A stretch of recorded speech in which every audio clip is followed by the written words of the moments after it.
Bahkan nggak ada. Dan terbukti per hari ini nggak ada berani yang di Karangtengah berani buka harga setinggi saya. Saya yang paling mahal dan terbukti. Dan kelihatan, landscape-nya sudah kelihatan. Nggak mungkin Medland tiba-tiba kemarau 3 bulan kemudian munculkan produk kayak saya. Nggak mungkin.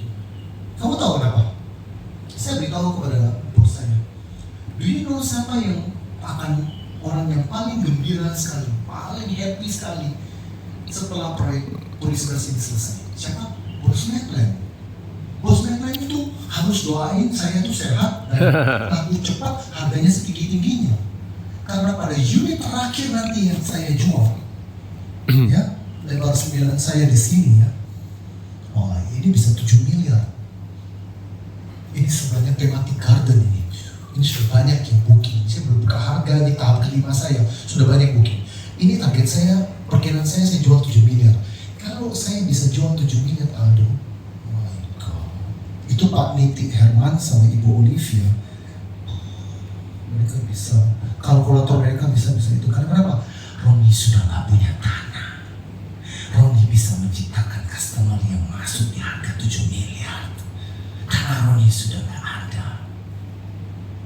Jadi ibaratnya kalau kayak begitu, saya yang bangun pohon nangka ini, ya, buahnya sempat saya petik, tapi buah-buah yang paling di atas itu. Jadi kalau kita lihat dari sini, wah, kita lihat dari sini, Ron, buahnya habis tuh sudah semuanya. Tahu-tahu di atas awan sedikit, Anda akan lihat, oh my God, buahnya masih banyak. Nah itu yang petik orang Medland. Dia tinggal dengan mudah. Roni terakhir jual Diro 7 miliar, kita juga jual 7,2 gigi. Karena supply lagi banyak begitu, demand-nya sudah langsung hilang. Siapapun berada di sana. Ya, next. Pak, sebenarnya boleh tanya Pak. Kalau yang tadi kan waktu yang di research mengenai daripada secondary market punya pricing yang di portal itu tadi, itu kan hanya untuk supply base. Saya lihat supply dengan harga per meter. Ya. Saya lihat harga juga. Nah, kalau untuk demand-nya itu dapatnya dari mana dan bagaimana surveinya, dan juga bagaimana habis itu Bapak bisa dapat konsep selection yang antara 7 dan 9. Nanti saya jelaskan. Kalau saya jelaskan mengenai demand. Seperti yang saya katakan, kalau kamu tanya pada saya benar ada demand di sini, saya nggak tahu nanti. Inilah property developer ahli.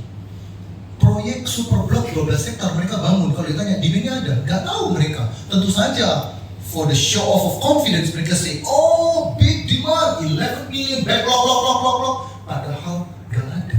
Ini makanya saya katakan Feby, I appreciate dia yang pertama mulai melakukan research, tapi dia hanya melakukan blind research ya, untuk menjelaskan produk ini kayak gimana. Dia tidak melakukan research mengenai demand karena kita tidak tahu. Seperti yang Pak Ali katakan, mayoritas proyek property developer Indonesia is just demand creation, it's not supply creation. They come in, they try to create demand. Tinggal cross your finger, benar gak demand-nya ada gak? Demand-nya gak ada, tak bikin demand, promosi, diskon harga. It's amazing. Proyek triliunan itu research-nya kayak begitu. Tapi ya wajar-wajar aja terjadi saat. Nah ini dia, baris 11, tanah terakhir. Ini tanah terakhir, nggak ada lagi. Berikutnya tanah komersial, nggak bisa lagi bangun rumah. Hanya 357, super limited. Ini habis, Medland ketawa. 1,478 triliun, 6,5 hektar. Very efficient. Ini yang saya katakan. Anda lihat, hampir nggak ada. Fasumnya kita taruh di pinggir-pinggir, kita buangnya di sini. Jadi makanya bisa jadi daging semuanya. Ya, berikutnya setelah ini selesai, kita akan rencana luncurkan komersial di sini. Eksklusif buku, 1 million US dollar. Di Karangtengah sudah nggak bisa jual barang murah, segitu aja. Nggak mungkin bisa, nggak mungkin kita bisa jual. Siapapun developer akan sayang sekali jual barang murah. Nggak mungkin, sudah nggak mungkin. Pasarnya sudah kecipta. Dengan adanya Riviera, sudah adanya Heritage, pasarnya itu sudah ke atas, pasarnya nggak mungkin turun ke bawah, nggak mungkin. Kalau ada yang lakukan, itu berarti dia lagi melakukan kegiatan sosial, beli. Ya, next. Nah ini dia, konklusi saya, Puri 11 adalah is the smallest real estate project in Karangtengah. Saya tahu kelemahan saya, kita paling kecil. Saya tahu. Makanya saya berpikir, saya sudah tahu saya paling kecil. Bagaimana saya posisinya kecilnya saya dibandingkan dengan yang lain-lain ini. Akhirnya saya ngambil keputusan langsung tembak ke paling atas. Karena toh saya paling kecil. Karena saya gede 330 hektar, di proyek ini saya menunjukkan harga barang gopek-gopek dengan CMB yang aman. Tapi tanah saya sudah nggak ada, tinggal satu ini aja landed house, dan secara keseluruhan paling kecil, I have no choice but to go up. Sudah, paling atas. Nggak ada yang berani paling atas. Selama bertahun-tahun nggak ada yang bangun, saya mendingan bangun langsung paling atas. Pasarnya paling atas. Tentu saja nggak boleh ngawur. You need to back up. Anda berani jual barang atas itu, you need to back up dengan produk. Makanya fokus, dan bisa kemaru Anda mengatakan harga saya paling mahal, tapi Anda memberikan harga di atas subsidi. Ya nggak mungkin. Anda you have to back up dengan produk yang benar. Dan itu hasilnya. Dan ini secluded location with easy direct access tol. Tempatnya ini terpencil, tapi akses tolnya yang keren. Nah itu, bayangkan, jual tempat terpencil, tapi akses tolnya yang keren. Pusing kan? Nah, ini yang saya tahu. Demand is bigger than supply in Karangtengah. Nah, saya targeting orang Jakarta. Ini awal pertama saya. Fokus saya saking terlalu fokus ke orang Jakarta, akhirnya I realize, my God, ternyata sudah salah. Ini yang dari seluruh konsep saya yang paling salah di sini. Ternyata enggak. Karena saya salah baca. Orang bisa beli rumah dimanapun dan menghasilkan uang banyak thanks to teknologi. Saya katakan kan, ada di sini suami istri, ya itu. Saya tanya sama dia, dia beli, begitu BI checking, lolos, orang bank langsung telepon sama saya. Pak Roni ini income-nya orang ini gila Pak Roni. What? Ini 1 bulan dia bisa 1 miliar. Anak muda, suami istri, anak 1. Dia kerja apa? Online. Holy shit. Saya tanya, dia kerja online? Iya. Jadi orang-orang yang kerja online sudah nggak lagi concentrate on location, because they can make money from anywhere on this planet. Mereka akan mencari produk yang bagus, landscape. Mereka mencari fasilitas. Dari sana mata saya terbuka. Dari sana langsung saya klik semua strategi marketing saya. Saya sudah tahu penting. Makanya kalau Anda lihat, nggak ada iklan saya di Jakarta, nggak ada billboard saya di Jakarta. Saya spend zero marketing budget in Jakarta, which is the biggest market in Indonesia. Zero marketing budget in Jakarta. Yet omset saya bisa 700 miliar.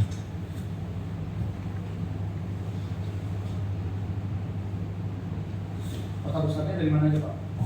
Everywhere. Sampai sekarang kalau Anda tanya kepada saya tidak tahu. And I don't care. Sekarang saya klik semuanya. Strategi saya sekarang saya fokus di produk. Working from home, place for relax, plus itu yang mendobrak orang. Saya percaya katakan hari Rabu ini 3 customer dari 3 luar kota datang ke sini. 3 luar kota, 3 customer dari luar kota hari Rabu ini datang ke sini. Karena saya sudah ganti semua strategi marketing saya. Dulu strategi saya marketing, saya buang uang di Jakarta. Wrong. Ya? Baik Pak, boleh tanya Pak, waktu change of shifting daripada strategi dari Jakarta ke kota-kota lain itu berapa lama waktu untuk discovery period? Langsung. Bahwa yang lain-lain itu bisa langsung Saya langsung menghasilkan? Langsung masuk. Saya sudah tidak lagi konsentrasi di Jakarta. Langsung konversi? Langsung konversi. Saya mau perluas jaringan saya. Dulu saya super fokus di Jakarta. Karena nggak salah. Orang paling kaya, orang berduit kan di Jakarta. Saya harus cari orang berduit. Harga barangnya 3,4 sampai dengan 6 miliar. Pasti orang berduit nyatanya Jakarta lah ya. Ternyata salah. Begitu saya klik, saya lepas. Saya rubah posisi produk. Saya fokus di produk. Dulu saya nggak terlalu fokus di produk. Saya fokusnya di Karangtengah. That is my mistake. Itu kesalahan saya. Ya. Nah ini ceruk pasar yang saya mau masuk. 40 sampai 50. Middle income, double income. Makanya ada beberapa kali orang datang di sini, orang tua, benar, orang tua datang di sini. Saya pada saat datang di sini, saya masuk ke depan ngomong sama sini. Yang mau beli siapa? Saya. Oh, om yang mau beli. Oh, kenapa beli di sini? Kenapa? Bilang, oh enggak, saya bisa rumah saya bukan untuk om. Saya tuh poin aja ngomong. Saya orangnya kalau ngomong tuh poin sekali. Orang Surabaya kalau ngomong tuh poin sekali. Nyakit, tapi saya tuh poin itu. Karena saya tidak desain rumah saya ini untuk orang tua. Dan terbukti benar, tidak ada orang tua yang beli di rumah saya. Karena ceruk pasar saya itu jelas sekali, 40 to 50. Makanya di digital marketing yang saya latih kepada teman-teman semua, don't waste your time. Do not invest in TikTok. Saya sudah buang uang cukup banyak itu. Zero. Saya tweet target pasar saya 40-50. The rest is not important. Meskipun ada orang 30 yang beli di sini, itu dibeli bapaknya. Please deh. Nggak mungkin. Ceruk pasar saya sangat jelas. Oleh sebab itu Anda sebagai marketer, Anda harus tahu ceruk pasar saya yang Anda paling gemuk di sana. Jangan tempting ke kiri, ke kanan. Anda makin ke kiri, buangnya duitnya makin banyak. Ke kanan, pasti gak banyak gagalnya. Makanya pembeli saya 140 unit sampai hari ini tidak ada satupun orang tua. Dan memang terbukti 40 sampai 50 ceruk pasar. Stop, 50 ke atas gak beli sama saya. Ya, family. I make things very clear from beginning. Dari mulai produk desain saya, desain komunikasi saya, landscape saya semuanya, saya menjual kepada family. Saya tidak mau target single. Family, makanya rumah saya langsung 4 kamar. Itu sudah mengirim pesan yang sangat jelas. Ya, Riviera Kipelen is a proven factor. Thanks to the Karang Tengah itu naik kelas. Dari sana saya nangkap. Makanya Riviera itu kepingin dapat tanah itu, tapi dapat tanah. Sekarang gini Aldo, Anda sebagai Riviera, Anda sudah berhasil jual 2,5 klaster, udah berhasil dengan segala effort Anda. Tahu-tahu nggak dikasih tanah lagi. Supaya demand yang lagi begini, Anda nggak bisa ngisi. Siapa yang ambil? Orang lain yang ambil. Tapi amazing, Riviera masuk, Riviera itu tingkatkan nama Karang Tengah. Sayangnya mereka nggak dikasih tanah lagi sama yang punya tanah. Next, itu konklusi saya ya. Dan akhirnya keluar produk ini, Heritage Residence. 3 lantai. Seperti yang saya katakan, tahun lalu hanya 2 developer di koridor Jakarta Barat sampai dengan Tangerang yang meluncurkan rumah 2 lantai. Kebetulan dua-duanya menengah atas pisang. Winona dengan Heritage. Winona luncur dulu. Winona itu luncur di bulan Desember tahun 2019. Saya luncur di bulan pokoknya saya dengan Winona itu terpaut 6 bulan. Winona tembak dulu 6 bulan, baru saya masuk. Tapi Winona separuh unit saya, cuma 146 unit, saya 357. Dan Winona harganya lebih mahal. Karena kenapa? Luas tanah Winona lebih gede, luas saya lebih kecil. Winona buang tanah lebih gede. Saya buang tanah lebih kecil, lebih efisien mana? Saya dong. Bener. Winona kan ukurannya 618, 718, 918, kornernya 1118. Ini buang tanah lebih gede. Saya buang tanah lebih kecil. Kedua, dia buang konstruksinya lebih gede, 3 lantai. Makanya dia jualnya harga lebih gede. Saya konstruksi luas bangunan lebih kecil, tanah yang pasti saya buangnya lebih kecil, yang lebih efisien saya. Kalau in terms of efficient, saya dapat bonusnya lebih gede. Saya kan buang tanah lebih kecil saya. Dan keluar ini 3 lantai langsung. Dan tahun lalu Pak Ali datang. Terima kasih Pak Ali. Heritage Residence winner Golden Property Award 2021 Best Architectural in Premium Housing.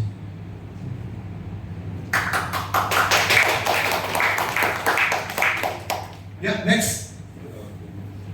Ini dia. Ini karena saya tahu tanah saya paling kecil dan saya tahu Riviera hanya sejengkal dari saya berhasil jual terakhir 6 miliar. That's it, saya tahu. Supply is dropped to 0, but the demand is still there. langsung. Jadi ibaratnya saya tinggal rangkap aja. Thanks. Jadi sebenarnya kalau dikatakan Roni berhasil menciptakan pasar menengah atasnya di Riviera, is not true.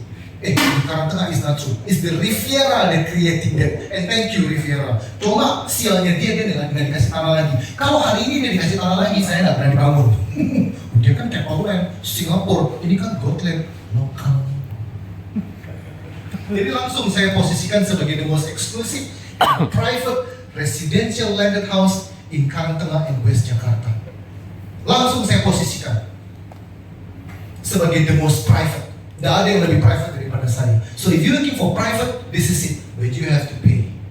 And private in everywhere around the world means more money. Ya, next. So ini dia 357 exclusive residential landed house. Coming here, you lost paradise. Ini yang kita sihir. Anda lihat 6,5 hektar. Oh my God. Nggak ada satupun. Kucing mau tidur di sana pun kagak bisa semua. Sudah ada rumah atau ketabrak mobil. Ya, 1,47 triliun. Next. Nah ini ya, strategi produk saya fokus kepada family. Dengan melempar family, saya memisahkan diri dari rumah-rumah millennials.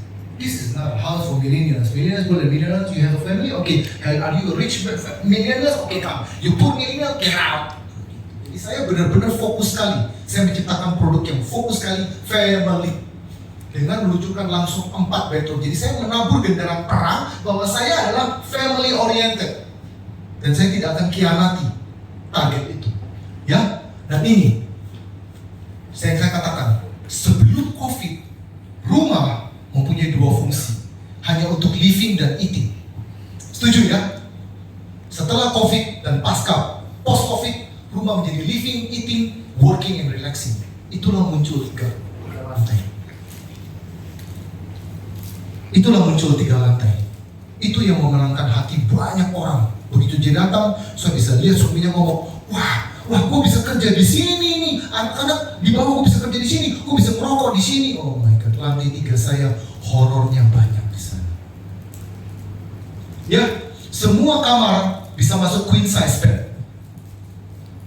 Ini saya menuntut di desainer saya harus bisa masuk queen size. Karena saya tidak mau kamar yang asal buat kamar. Semua kamar mempunyai ample amount. Ample itu cukup sunlight sama, Anda bisa lihat kan, tidak ada kamar yang tertutup, tidak ada kaca, semua. Nah ini Anda lihat, saya melarang menciptakan suatu tempat yang bakal jarang diinjak orang. Makanya desain, mohon maaf ya, bukan saya kritik ya. Desain-desain rumah yang menempatkan second living room di atas itu wasting of time, wasting of space. Ada banyak sekali desain rumah, jadi sudah ada living room di bawah, ada living room di atas Aldo, yang itu menjadi tempat, katanya tempat kumpul-kumpul 3 orang, daripada mau kumpul, nggak bakal dipakai. Di rumah saya tidak ada sama sekali. Tidak ada sama sekali. No unused space. Nah ini, high quality building material, ini yang saya nuntut. Saya nggak main-main. Makanya saya to the point aja. Cost building material saya 9 juta. Nggak main-main. Banyak orang ngomong, lu dibohongin sama... Enggak. Itu hasil. Cost saya di price list saya itu 9 juta. Saya charge customer jujurnya 9 juta rupiah per meter persegi. Ongkos bangunan. Harga per meter persegi tanah 20 juta. Semua di luar PPN. Nah ini, saya keluarkan innovation di produk desain. Fokus di produk Anda. Karena itu yang Anda jual. Yang lain gak penting. Ya, next. Ini dia. Akhirnya muncul rumah 3 lantai dengan rooftop. Nah pada saat, jadi saya punya keuntungan. Makanya saya pada saat itu sudah dengar Winona mau luncur. Saya tuh pernah hadiri. Karena saya ingin tahu dalamnya kayak gimana. Dia menjaga kerahasiaan. Dan itu salah satu alasan kenapa saya tidak melakukan customer survey. Makanya kalau kita sudah melakukan customer survey kan kita sudah review produk ini. Pada saat saya diberikan kontrak ini, saya menuntut hanya 4 orang di grup Gotland yang bisa tahu produk ini apa. Di ruang meeting itu masuk, pintu dikunci, tidak boleh ada rekam, tidak boleh ada minutes of meeting. Saya menjaga kerahasiaan produk ini sampai dengan pada 1 Mei saya luncurkan. Ada 4 orang. 4 orang sama vendor pun kita tidak beritahu. Vendor ini yang lucu pada saat saya meeting dengan vendor Toto apa semuanya. Vendornya tanya, ini rumahnya gimana? Tidak bisa kan? Rumahnya berapa kamar? Tidak boleh tahu. Kita tidak mau beritahu sama sekali. Yang tahu rumah ini hanya orang luar, yang tahu rumah ini hanya di general kontraktor. Itu pun yang sudah melalui proses screening, kita ansuasi baru kita beritahu ke dia. Pada saat dia membantu kita untuk membantu saya membuat RAB, begitu. Jadi saya menjaga kerahasiaan tersebut. Karena kenapa? Because I believe I have a superior design. Nobody do this design for me. Namun saya sudah dengar Winona mau masuk. Saya menahan diri. Begitu Winona masuk, saya lihat teman saya di agent sama Ron, keluar Ron, gimana? Saya lihat, oh my god, that's it. Saya juga dengar dia 3 lantai. Ternyata dia 3 lantai full bangunan semuanya. Bagi saya kayak ruko. Anda sudah lihat, sorry ya, orang Arab Sutra tidak boleh marah ya. Tapi barangnya laku sekali brand Arab Sutra ya, laku banget ya. Tapi tidak boleh marah ya. Nah, itu kan ibaratnya kayak 3 lantai. Untung desainernya yang desainer Arab Sutra masih ingat itu rumah. Di atasnya dia pakai ada atap begini. Kalau nggak ada atap begini berarti kayak ruko sudah. Tetapi dia mempunyai keunggulan. Saya coba lihat Arab Sutra. Dia positioning dia adalah rumah yang mempunyai 2 master bedroom. Dia ada 2 master bedroom di lantai 2 sama lantai 3. Nah itu winning. Tapi rumah jadi konsepnya kayak bener-bener ruko dikasih sekat-sekat gitu. Menurut saya dikasih lift. Tapi saya nggak kritik. Saya tidak mau mengambil konsep itu. Saya tetap confident dengan konsep saya, yaitu full rooftop. Ya, next. Nah ini, dari sini saya keluarkan personalisasi. Sekali lagi, unique product position. Makanya para marketer, desainer, putar otak Anda, keluarkan desain-desain atau konsep-konsep yang membuat Anda makin jauh dengan kompetitor Anda. The Blue Ocean Strategy. Saya rasa Anda semua sudah tahu di sekolah atau di seminar, terapkan itu di hidup. Itu seluruh perusahaan Fortune 500 sama startup itu wajib, CEO-nya semuanya wajib baca buku itu. Buku itu selama hidup manusia, buku itu mungkin buku yang paling diterapkan dari seluruh buku business management. Blue Ocean Strategy. You need to create your, no matter lu jual barang supi di barang apartemen dan apa, you need to be able to create your Blue Ocean Strategy. Kalau tidak, customer akan lihat produk lu sebagai apa? Komoditi. Lu dibanding-bandingin. Sama ini produk desain ini bisa arsiteknya lari ke tempat lu ya. Begitu. Nah akhirnya saya menciptakan ini. Rumah pertama di mana customer bisa mempersonalisasi. Jadi setiap rumah berbeda. Ini akan meninggalkan memori kepada buyernya. Jadi 2 area yang mereka bisa personalisasi, atas dengan bawah. Ini pertama di dunia, bukan hanya Indonesia. Saya berani mengatakan itu. Sampai hari ini tidak ada yang bantah saya ini. Saya anggap klaim saya benar. Bikin ini susahnya bukan main. 99 property developer akan menolak melakukan gini. Pusingnya bukan main. Tetapi pada saat itu saya yakinkan direksi, mari kita pusing demi 357 rumah saja. Jadi ibaratnya we are launching super limited 357 units of boutique view. Gak ada lagi. Kalau unit rumahnya klasternya 45, masing-masing 500 atau berapa, saya pasti proposal saya ditolak. Bikin pusing benar-benar. Haram jadah pusingnya. Ya, next. Sekali lagi, jadi fokus di produk. Saya rasa tim appraisal dari Golden Property Award 1992 dengan IPW melihat tersebut produknya memang berbeda. Produknya memang diciptakan untuk post-COVID. Produknya memang diciptakan untuk gaya hidup pasca COVID ini, where people spend more time at home for working, people need room for relaxing. Ya. Next. Strategi pricing saya gampang. Saya pada saat mengeluarkan strategi pricing saya menghajar orang-orang, kalau di Jakarta, saya menghajar mereka, lu daripada beli apartemen, lu beli rumah. Dan itu berhasil sekali. Saya ada strategi di digital marketing saya, sampai hari ini masih bekerja, saya sebar semuanya, di kontennya itu, aduh saya mesti tunjukin kepada Anda. Saya beritahu mereka satu slide, jadi orang lihat di digital marketing saya ada di IG sama Facebook. Oh, I spend a lot of money there. Jadi saya beritahu bahwa apartemen di Jakarta, rata-rata apartemen di city center Jakarta berapa Aldo? Berapa Suherman? 50, Hah? 50, 60. 50 million rupiah per square meter, solid. You cannot run away with that. Here, only 20 million rupiah. Banyak orang Bang beli sama saya di sini. Dia lihat iklan saya. Banyak profesional yang kerja di Central Business District lihatkan saya. Benar, daripada mereka beli yang tipe lebar 7 saya 3,4 miliar. 3,4 miliar kalau dibagi 50 juta piro? Cuma dapat 70 meter persegi apartemen. Di tempat saya bisa dapat rumah 3 lantai. Full bangunan 158, hak milik pisan, rumah pisan. Wah, saya hajar apartemen banyak di Jakarta pakai ini.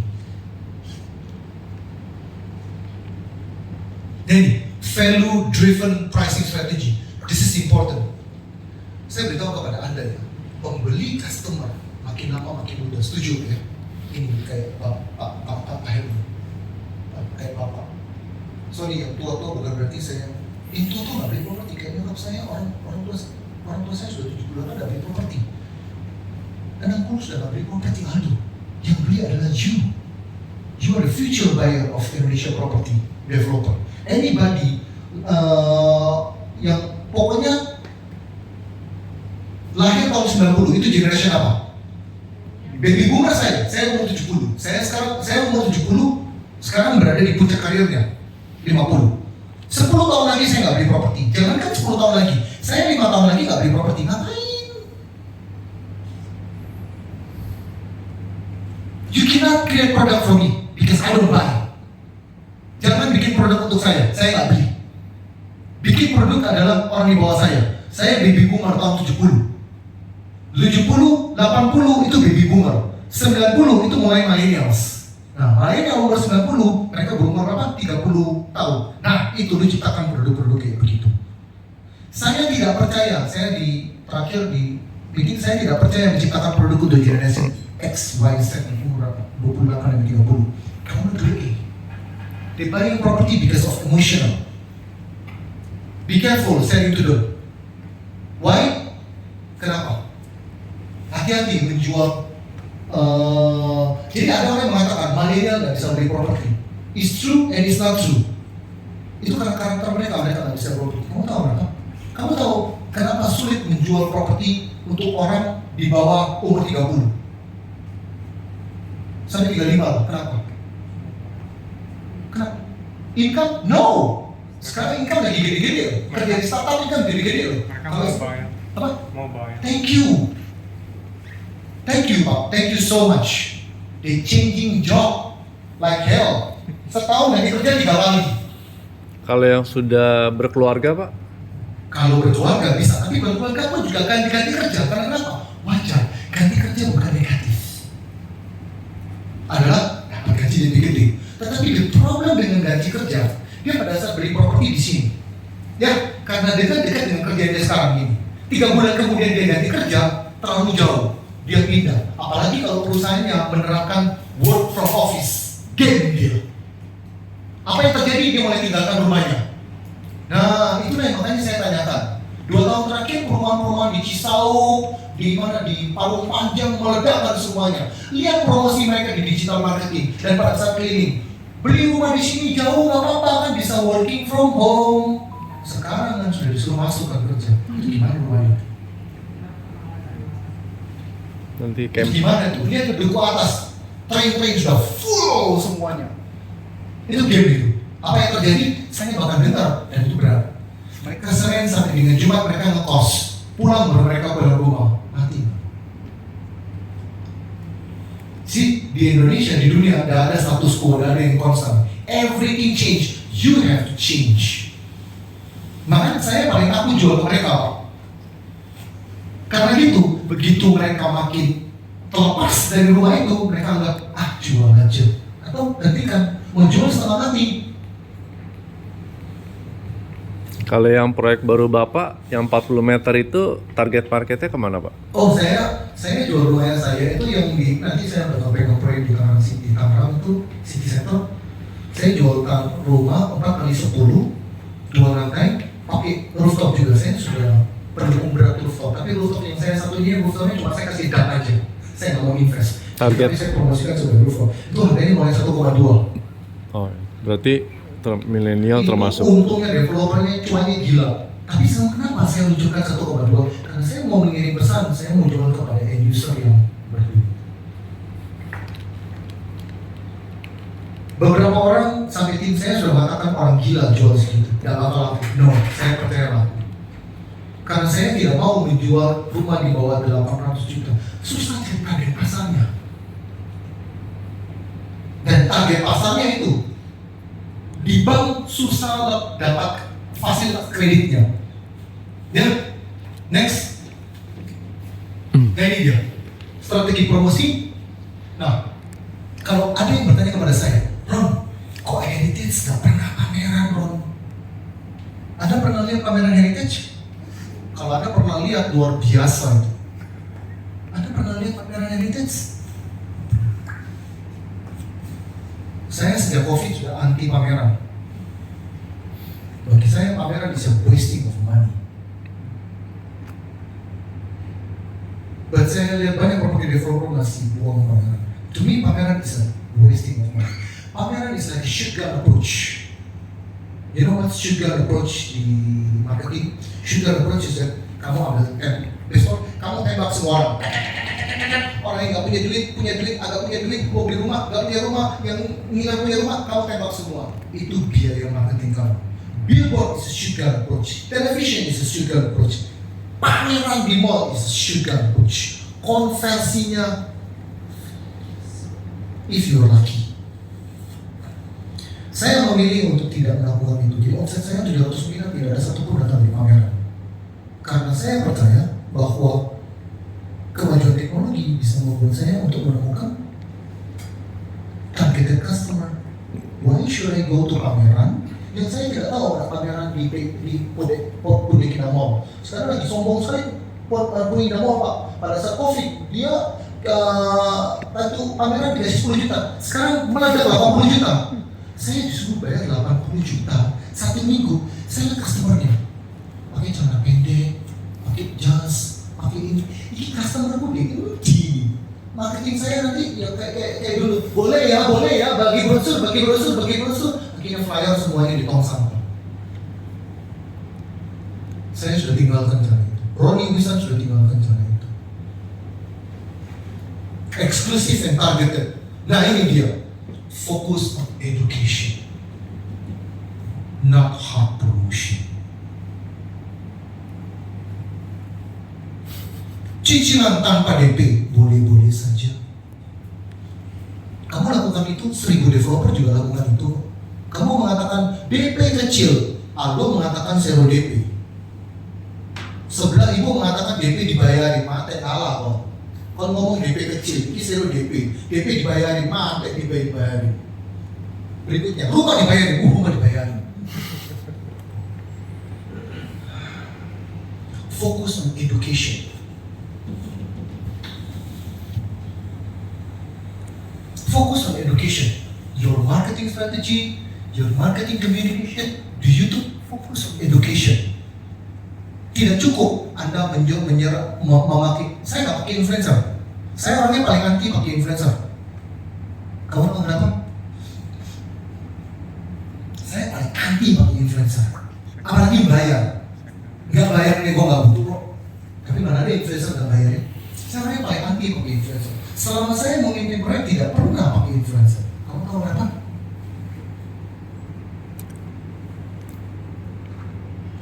Karena pembeli properti nggak ada urusannya dengan influencer. Pertama, influencernya juga nggak tinggal di sana. 3, kamu jelaskan kepada saya satu influencer yang bisa cocok dengan target followernya, bisa cocok dengan produk kamu. Nggak bakal. Coba customer sekarang yang muda sudah pintar kok. Raffi Ahmad tinggal di sana, sobat. Agnes Monica tinggal di sana, sobat. Kecuali Agnes Monica bayar cicilanku.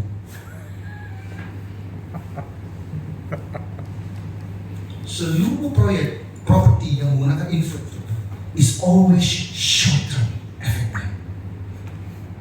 Is always short term. After a few 2 to 3 months, people forgot. You yourself forgot. So it brings zero effect. Zero effect. Avoid mess. Avoid mass communication. Karena kenapa? Itu bisa bangkrut. Berapa target, berapa budget marketing kamu, Febri? Anda? Saya mau tanya. Tergantung proyeknya. Di RAB Anda masukin dana promosi. Untuk promosi berapa persen? 2? 3? 2%. Kalau proyek Anda katakan 600, klaster pertama katakan berapa? 100 miliar. 100 miliar adalah 2% dia 2 miliar. Iya kalau dikasih sama bos kamu semuanya. Biasanya disunat-sunat, betul tidak? But imagine you got that money. What are you gonna spend? 2 miliar kecil kan kali. You go to RCTI, you go to Metro TV, diketawain. Berapa mbak? Berapa ibu mbak mau spend berapa 2 miliar? Ke agensi saya, surat-surat 2 miliar sudah dikunci sama agensi. Saya mau pasang billboard, lu datang kepada agensi billboard. Budget ibu berapa? 2 miliar. Ibu mau pasang di mana? Saya mau kuasain seluruh Jakarta. Tangerang ini 3 bulan 400 juta, Bo. Ini kalau ke Benjoloknya 400 juta, ya. Lu pergi Jakarta sekarang, Jakarta sudah billboard sudah nggak bisa. Sejak Anies masuk kan billboard dipotong semuanya karena dia mau posisikan Jakarta sebagai kota metropolitan, kota modern kan, yang boleh memotori. Itu kan semuanya pakai apa? Yang TV panel kan? Itu mahalnya haram jaga loh. Saya sudah datang sampai loncat dari kursi kabur saya. Kamu punya uang 2 miliar, kamu pikir banyak? Please deh. Itu kalau dapat semuanya. Lu pikir banyak 2 miliar. 2 miliar itu kecil. Promotion is a very expensive game. That's why my proposal, kalau saya Ronnie Wilson, I always avoid mess.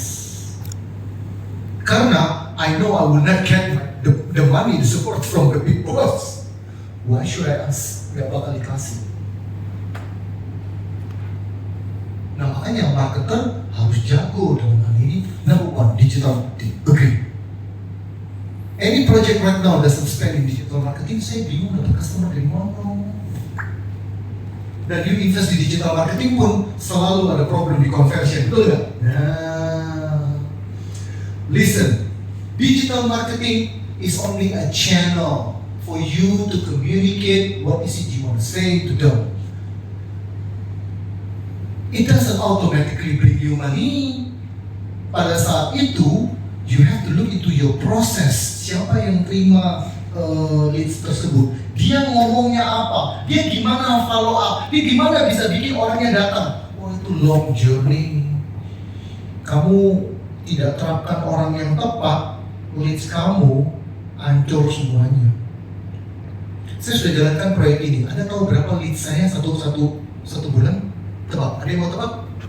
Anda bisa jadi patokan. Barang saya 3 sampai dengan 6 miliar, ini bisa jadi patokan. Naval Park itu saya kepingin tahu siapa yang invest sana. Siapa mau tebak? Berapa lead saya? Berapa? Satu lead harganya berapa rupiah? Saya sudah jalankan setahun. Saya sudah lead, bukan, the cost of leads. Apa? Wrong. Go up. 1 juta. Yes. Saya pernah as low as 900,000 rupiah per 1 1 leads sampai dengan paling mahal 1,4.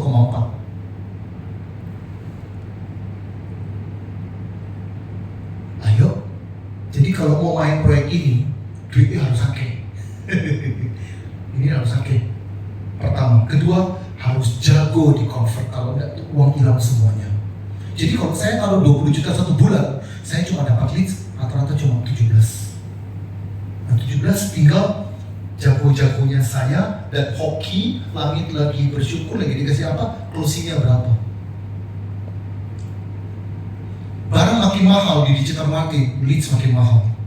Nah kalau saya 1 juta, saya nggak 1 juta, Navapak itu barang 20 sampai dengan 30 miliar. Perkiraan saya leadsnya bisa 3-4 juta satu orang. Makanya kalau nggak closing, game over. Langsung yang nggak closing, kantor yang invest langsung bubar, pindah ke Cisauk Ae. Cisauk Ae barang gopek sampai dengan 750, invest 10 juta, leadsnya bisa dapat nopek. Berapa persen marketing spend overall? 1%. My marketing in here is 1%. Amazing. Hah? 1%. Saya sudah nggak punya billboard. Billboard dulu saya ada 3 bulan tok pasangi. Karena itu ada supplier yang dukung saya. Kamu tahu saya pegang proyek ini dengan cost yang paling rendah sepanjang pengalaman saya memegang proyek saya. 1% itu keluarnya paling banyak adalah di show house. Saya minta bos bangun show house 4 tempatnya sudah laku. Saya nggak ada pameran. Saya anti pameran. Kecuali ada seseorang yang bisa meyakinkan kepada saya, Bro, pameran di sini bisa dapat lead segini. Pasti. Karena gue kalau itu nggak pasti, sudah gue pasti sudah. Ada marketing gue, Pani, kita bikin pameran di Grand Indonesia. Di mana? Di Grand Indonesia. Ya di mana? Grand Indonesia ada titik-titiknya di mana? Kamu tahu Skybridge berapa? 1 minggu, Senin ke Senin. Ada yang pameran di sana? Skybridge yang Grand Indonesia ada 180 juta.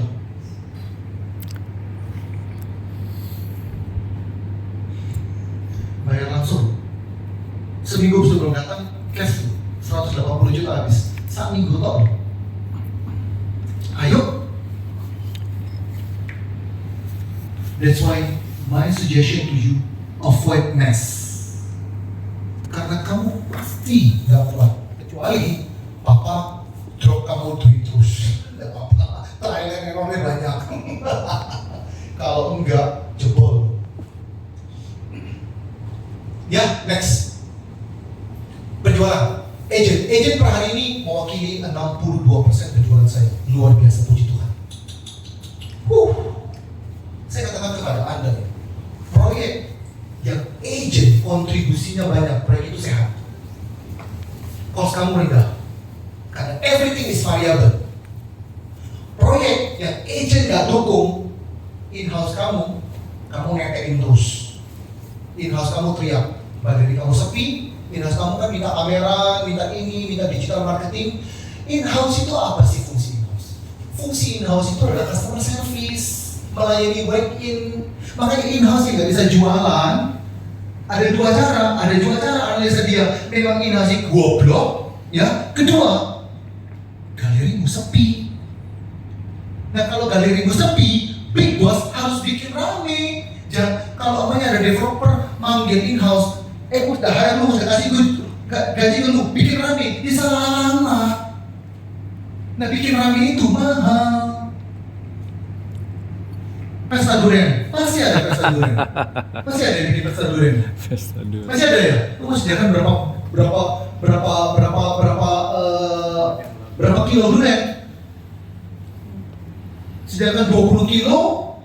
Habis itu customer datang cuma 2. Durian busuk, makan semuanya. Besok semua bawa durian. Masih ada ya pesta durian ini?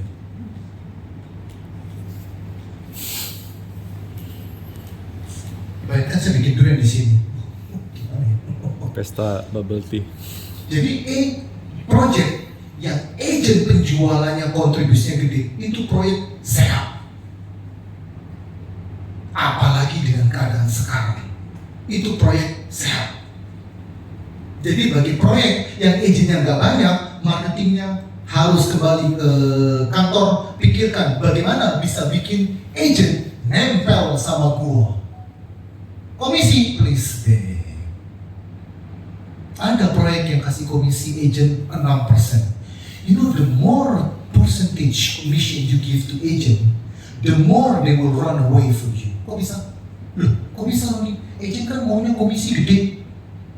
Kok kamu mengatakan memberikan komisi lebih gede, agentnya malah kabur? Kok bisa? Itu proyeknya yang menjual. Thank you. Agent tidak butuh presentasi gede. Agent butuh produk lu manis, produk lu gampang dijual, produk lu pasti dibangun. Itu. Look at Sumarekon, 2% ya. Look at Pantai Indah Kapuk, it's not even 1.5%. Lu jual barang 6 miliar, komisi saya cuma lacak tios. Tapi jualan, karena produknya manis. Tapi banyak developer ngomong, sudah kita kasih agent aja yang gede-gede, kita tunggu aja agent yang dukung kita penjualan. Guguk pun nggak datang, jangankan agent. Serius. Ya, customer gathering, saya nggak terlalu gadak-gadakan lagi sudah. Udah. Nah ini, fast developer, ini kuncinya, teman-teman. Developer pada akhirnya harus bangun. Saya sudah katakan, developer yang nggak bangun, efeknya luar biasa, negatif. Pertama, orang-orang yang sudah beli di depan pasti banyak yang batal, ya, gitu, banyak yang batal. Kedua, proyek yang terlambat pembangunan itu pasti proyek sudah merugi, cost-nya pasti sudah rugi. Karena kenapa? Tidak mungkin general kontraktornya hormati. Kan dia kasih kamu harga semen kan sekarang, dia minta kamu bangun sekarang, kamu baru bangun 6 bulan kemudian, harga semen 6 bulan kemudian sudah beda. Oh, kamu makin tunda, dia makin tidak mau mengerjakan lu punya proyek. Dia akan minta renegosiasi semua komponen building material di lu punya proyek, mulai bisa lu jual. Nah, untuk in order supaya untuk menutup kenaikan harga building material itu, karena lu yang nggak bangun loh, masih gini, lu gua jangan kontrak, lu suruh gua bangun, lu suruh gua itu, gua tanya sama lu mau bangun ini kapan? Karena harga gue yang gua kasih ke lu kan, gua harus tentukan kan, gua juga beli material di sana kan. Orang gua bangun 3 bulan lagi, ya udah gua bisa hedge 3 bulan lagi gua kasih lu 3 bulan lu bangun, lu mulai kasih lu 6 bulan kemudian lu nggak bangun. Setahun kemudian lu nggak bangun, 8 bulan setahun kemudian nggak bangun. Lu telepon sama gua, Ron, gue jadi bangun, ini kan gue bilang, lu pikir gua mau akan hormati? Karena apa? Semua building material sudah naik, sudah aman. Masa gue yang nolokin? Sedangkan lu sudah mulai jualan. Apa yang terjadi? Gua yang minta harga naik, lu antara lu serap kenaikan harga ini atau lu naikin harga. Lu naikin harga ya hati-hati customer lu bereaksi. Apalagi kalau barang lu price sensitif punya produknya. Yang bisa naikin harga kalau barang lu mempunyai pricing power. Nah, itu sudah makin mahal, makin laku. Nah ini fast development. Puji Tuhan, Puri 11 saya bisa klaim pembangunan tercepat di Indonesia. Tidak ada property developer yang bangun lebih cepat dari Pak Henry. Tidak ada, gila. Saya luncurkan proyek ini 1 Mei tahun lalu. 3 bulan kemudian sudah mulai bangun. Bulan depan saya serah terima unit. Rumah 3 lantai eksklusif kayak gini saya serah terimakan. Sejak saya terima uang booking fee, sejak saya mulai kampanye penjualan cuma 1 tahun 6 bulan. Tidak ada. Nobody beat me. Kalau ada yang bisa lebih cepat dari saya, let me know. 18 months deliver. 18 bloody months. Itu yang membuat penjualan saya boom. Sekarang setiap 3 bulan saya serah terima. Makanya saya sekarang jualan di sini, saya ajarkan mereka semuanya. Saya sudah nggak pakai brosur, sudah nggak cetak brosur lagi, sudah bang. Datang di sini, lebar 7, lebar 9, lihat show unit, lihat ini, lihat harga, bayar. Mau nanya apa lagi? Nggak bakal nanya, kamu kapan bangun? Bukan. Sudah nggak ada. Makanya property developer tugas utamanya bangun, nggak usah bertele-tele. Nggak punya duit bangun, pinjam duit di bank. Kalau bank mau kasih, bayar bunga. Lu nggak bisa berharap, lu nggak bisa seorang direktur nekan-nekan in-house-nya, goblok lu nggak bisa jual begini, kalau nggak bangun-bangun, ya, gua rasa yang goblok sudah tahu siapa ya. It's no magic. Main properti itu no magic. Lu nggak bisa panggil David Copperfield, ini nggak ada. 1 tambah 1 sama dengan 2. Lu nggak bangun, 1 tambah 1 bisa jadi 0. Customer kabur, agent kabur. Orang-orang yang sudah beli di depan nggak bisa-bisa dia datang 2 bulan kemudian dia bilang 3 bulan kok belum ada apa-apa, 4 bulan kok belum apa-apa, 6 bulan nggak ada apa, 7 bulan pasti suami istri di rumah ribut. Ini lanjutkan nggak ini? Mumpung daripada kita makin dalam, lepas saja, pasti banyak mutahan. Pasti, nggak mungkin. Jadi fast development. Jadi jangan property developer cuma modal tanah, modal dengkul, kemudian mengandalkan pembangunan dari uang, cicilan please deh. Apalagi kalau property developer menerapkan cicilan 120 bulan, astagfirullah, itu bayar semuanya kayak itu. Apalagi DP 5% cicil 30 kali. Ya ampun, lu beli Asahima saja cash. Gimana bayar kaca? Next. Jadi itu terakhir dari saya. Terima kasih banyak. Ada pertanyaan?